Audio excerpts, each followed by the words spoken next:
czajnikowy.pl. Nie tak dawno obiecałem Wam, że w 50. odcinku pojawi się wielki test porównujący kawy marketowe między sobą. Jeżeli byście chcieli, żeby Wasza kawa znalazła się w tym zestawieniu albo interesują Was szczególnie jakieś pozycje, zapraszam Was do tego, żebyście napisali je w komentarzu. Te, które będą miały najwięcej lajków, które się będą pojawiały najczęściej w tym teście, po prostu wystąpią. A dzisiejszy odcinek? Dzisiejszy odcinek tylko dla pływających, ze względu na to, że poruszamy temat wody, czyli tego, co jest najistotniejsze w naparze, ponieważ woda to 98,6% całego naparu. Można powiedzieć, że jeżeli zbagatelizujemy ten element w całym procesie zaparzenia, to równie dobrze możemy inwestować w młynek, inwestować w same ziarno, ale dobrych naparów nie uzyskamy. Dlaczego jest to tak istotne? Przecież wszyscy mamy dostęp do wody i to bardzo taniej. Można sobie po prostu naleć wody z kranu i cieszyć się naparem dosłownie na wyciągnięcie ręki. Bardzo jest istotne to, żeby kontrolować jakość wody. Tutaj tak naprawdę zwracamy przede wszystkim uwagę na to, że woda w kranie najczęściej ma bardzo dużo chloru. I chlor z jednej strony jest dla nas bardzo korzystny, ponieważ likwiduje wszelkiego rodzaju patogeny, ogniska chorobotwórcze, natomiast z drugiej strony dla samego zaparzenia jest czymś nie do końca korzystnym. Głównym problemem związanym z chlorem jest to, że przyspiesza on utlenianie się aromatów, utlenianie się olejów w kawie, przyspiesza znacznie proces zaparzania kawy. Taka kawa zawsze będzie cierpka smaku, taka agresywna, bardzo ciężka, więc jeśli chcemy zniwelować ten problem, powinniśmy usunąć chlor z wody. Możemy to zrobić przy pomocy zwykłych dzbanków, więc zastanówmy się w takim razie, dlaczego jeszcze woda z kranu może być nie do końca dobrym wyborem. Warto tutaj zwrócić uwagę na to, że w wodzie z kranu często znajdują się różnego rodzaju inne substancje, które mogą tutaj szkodzić, zaburzać ten cały proces analizy naparu. Mamy tutaj na myśli przede wszystkim różnego rodzaju chlorki i siarczany, które rozpuszczone w wodzie często mają taką tendencję do tego, że powodują samą wodę słoną. Ona ma słony smak, więc oczywiście następnie napar będzie miał również takie tendencje. Co jest jeszcze takim czymś, czego powinniśmy unikać? Jeżeli woda ma jakikolwiek zapach, jeżeli jakikolwiek zapach nieprzyjemny, to już w ogóle, ale jakikolwiek zapach obcy, powinniśmy z takiej wody zrezygnować. Może być to wynikiem obecności siarkowodorów, czyli właśnie tego takiego aromatu, zapachu, który często kojarzy nam się z zgniłymi jajami, czymś, czego nie do końca powinniśmy w kawie wyczuwać i będzie zdecydowanie zaburzało ten proces. Tym, co jest jednak kluczowe i być może najważniejsze, są minerały, ale o tym musimy porozmawiać bardziej szczegółowo. Czy zastanawiacie się może, dlaczego w innych miastach kawa smakuje troszeczkę inaczej niż u Was? Wszystko jest kwestią mineralizacji wody i w każdym mieście w zasadzie ta mineralizacja będzie się troszeczkę różniła. W niektórych bardziej, w niektórych mniej. W niektórych miastach będzie bardzo twarda woda, w niektórych bardzo miękka. Z czego to wynika? Przede wszystkim z tego, skąd dane miasto czerpie wodę. Jeżeli są to ujęcia źródlane, te mają często tendencję do tego, żeby mineralizacja była dość niska, ze względu na to, że woda nie ma tyle kontaktu z podłożem mineralnym, przez to też nie nasyca się tymi minerałami tak intensywnie. Jeżeli mówimy o wodach gruntowych, tutaj jest zgoła przeciwnie, czyli jeżeli mamy podłoża wapienna, taka woda przez długi czas ma kontakt właśnie z tym podłożem wapiennym, to jest oczywiste, że w tej wodzie stężenie wapnia będzie bardzo wysokie. Tutaj, jak chodzi o te takie parametry, między którymi powinniśmy się znaleźć, to woda powinna mieć od 100 do 150 mg na litr danych jonów. Jeżeli mówimy tutaj o tym idealnym parametrze, idealnych widełkach, w których powinniśmy się znaleźć, to wcale to nie znaczy, że jeżeli w Waszym mieście woda ma na przykład 120-130 ppm, to jest to idealna woda do zaparzenia kawy, ponieważ jest to wyłącznie wartość sumaryczna. Mówimy tylko i wyłącznie o tym, że ileś minerałów jest w danej wodzie, ale nie mówimy, jakie konkretnie są to minerały, a mogą być to minerały, które kompletnie nie służą ekstrakcji. Jeżeli będzie to na przykład duża zawartość żelaza, to taka kawa bardzo często jest wtedy, po pierwsze ma metaliczny taki posmak, a po drugie zmienia też kolor trochę. Mamy do czynienia z takim naparem rudym, trochę wpadającym w odcień czerwonego. Sód natomiast jest minerałem, którego zdecydowanie należałoby unikać ze względu na to, że ma tendencję do tego, żeby blokować ekstrakcję. Te napary często są potem takie delikatnie mydlane, jakby nie docierają do końca do naszych kubków smakowych. Czego w takim razie w wodzie powinniśmy oczekiwać? Przede wszystkim odpowiedniego stężenia wapnia i magnezu. Od odpowiednich proporcji tych dwóch pierwiastków i w ogóle obecności ich w wodzie możemy oczekiwać bardzo owocowych naparów, bardzo słodkich, ale też o bardzo dużym body.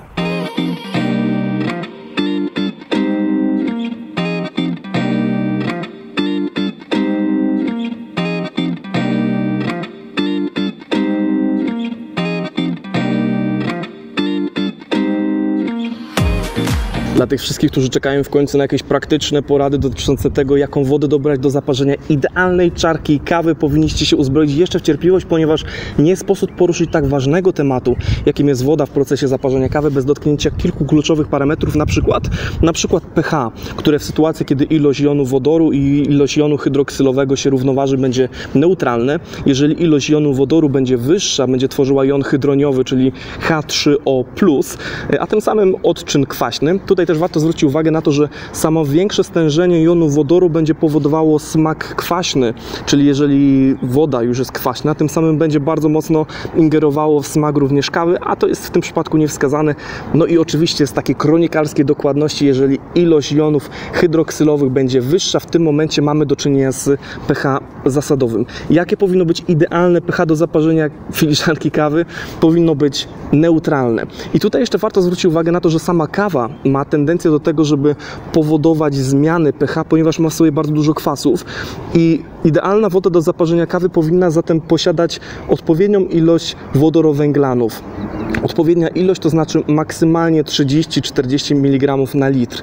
Jeżeli mamy taką ilość, w tym momencie w ogóle zawsze wodorowęglany działają jako bufor, czyli neutralizują te wahania pH wynikające z ingerencji kwasów.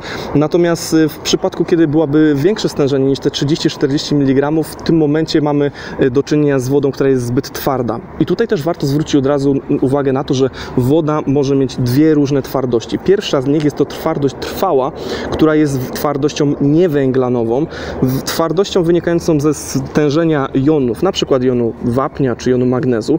Natomiast mamy też twardość węglanowa, która jest twardością zmienną.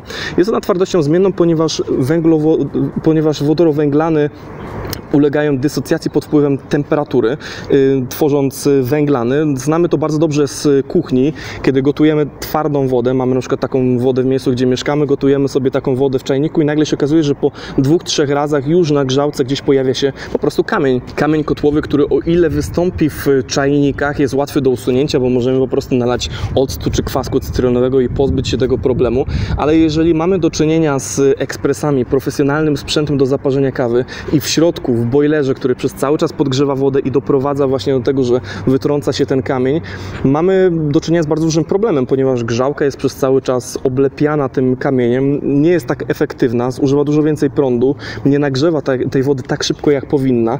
Wszystkie podzespoły, delikatne przewody, które są wewnątrz ekspresu, mogą po prostu ulec zakamienieniu, a to może doprowadzić do tego, że taki ekspres po niedługim czasie odmówi nam posłuszeństwa. Tutaj niektórzy z Was pewnie myślą: no ale ja stosuję zmiękczacze sodowe i one doskonale działają, ponieważ nie mam ani grama kamienia. Natomiast tak jak już wcześniej powiedzieliśmy, sód działa bardzo negatywnie na proces zaparzania kawy. Więc z jednej strony fajnie, bo mamy ekspres bez kamienia, ale z drugiej strony nasza kawa smakuje naprawdę podle. Czas w takim razie na praktyczne porady, co możemy zrobić, żeby nasza woda była lepsza. Pierwszą rzeczą, którą możecie zrobić, może to jest bardzo absurdalne i radykalne podejście, ale może warto po prostu przeprowadzić się do takiego miejsca, w którym mineralizacja jest dużo niższa, a skład wody jest odpowiedni do zaparzenia idealnej czarki kawy.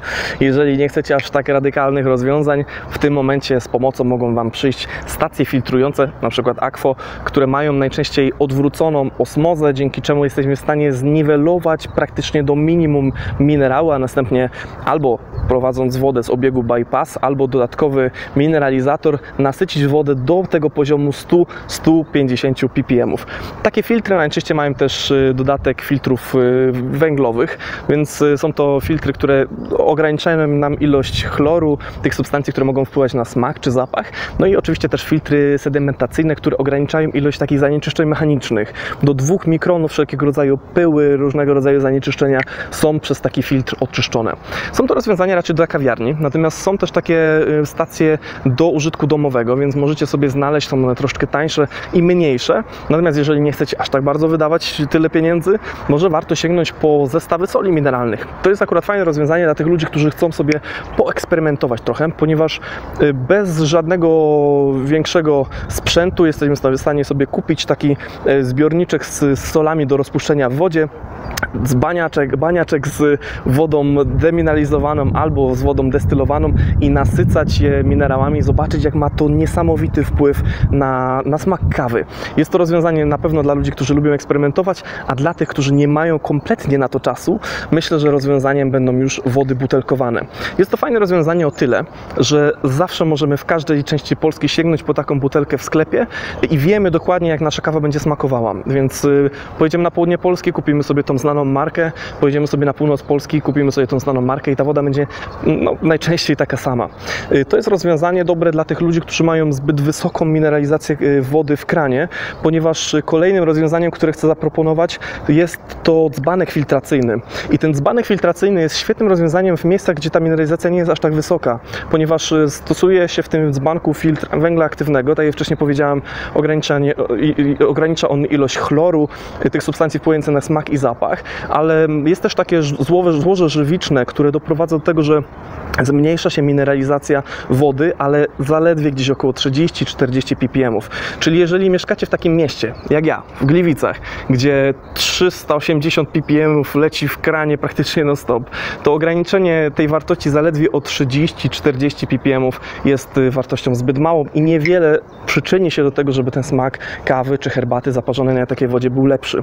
Jeżeli chcecie w takim razie mieć idealną wodę, a przynajmniej poprawną wodę do zaparzenia kawy, rozwiązaniem dla Was będzie sięgnięcie po wodę butelkowaną. I od razu pewnie się zastanawiacie, ale jaką wodę butelkowaną? Powiedz nam. Nie powiem Wam jeszcze, ponieważ za niedługo, pewnie za 2-3 odcinki planuję test wód. Przeprowadzimy sobie test, cupping na różnych wodach znanych z marketu i wtedy określimy, która woda obecnie jest najlepszą wodą do zaparzenia kawy czy herbaty. A jakiej wody czy jakiej filtracji Wy stosujecie?